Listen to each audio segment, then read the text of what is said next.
Notes from the Life Application Study Bible. The synagogue was the local center of worship. A synagogue leader was responsible for administration, building maintenance, and worship supervision. It would have been quite unusual for a respected synagogue leader to fall at the feet of an itinerant preacher and beg him to heal his daughter. Jesus honored this man's humble faith. Many people pressed against Jesus as he made his way towards Jairus' house. It was virtually impossible to get through the crowd, but one woman with great faith fought her way desperately through the crowd in order to touch Jesus.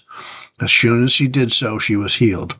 What a contrast between the crowds that are curious about Jesus and the few who persistently seek him out with confident faith. Today, many people are vaguely familiar with Jesus, but nothing in their lives is changed or bettered by this passing acquaintance. Only genuine faith releases God's healing power. Are you just curious about God, or will you sincerely reach out to him in faith, knowing that in his mercy he will bring healing to your body, soul, and spirit? Jesus undoubtedly knew who had touched him. He felt her touch of faith, her desperate intention to be healed. But Jesus wanted the woman to step forward and identify herself. To let her slip away would have meant a lost opportunity for Jesus to teach her that his cloak did not have magical powers.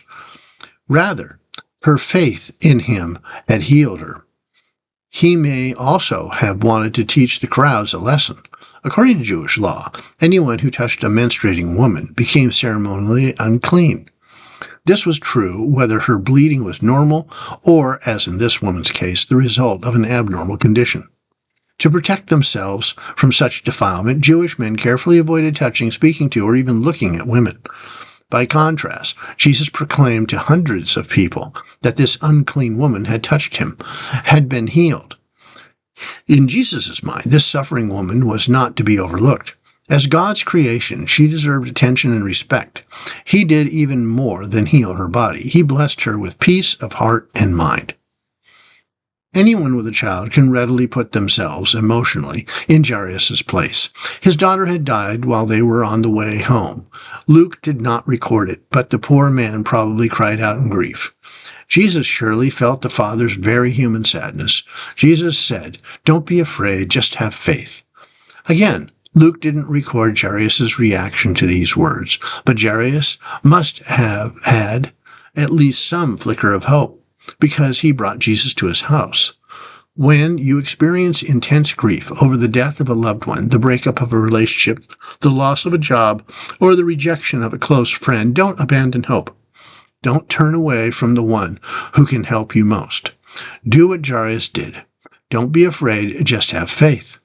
You will find hope in the resurrected Lord, the one who has power over life and death. Jesus told these parents not to talk about their daughter's healing because he knew the facts would speak for themselves. Jesus was concerned for his ministry. He did not want to be known as just a miracle worker. Instead, he wanted people to listen to his words, which could heal their broken spiritual lives. Allowances made for fair use for purposes such as criticism, comment, news, reporting, teaching, scholarship, and research. Fair use is a permitted use by copyright statute.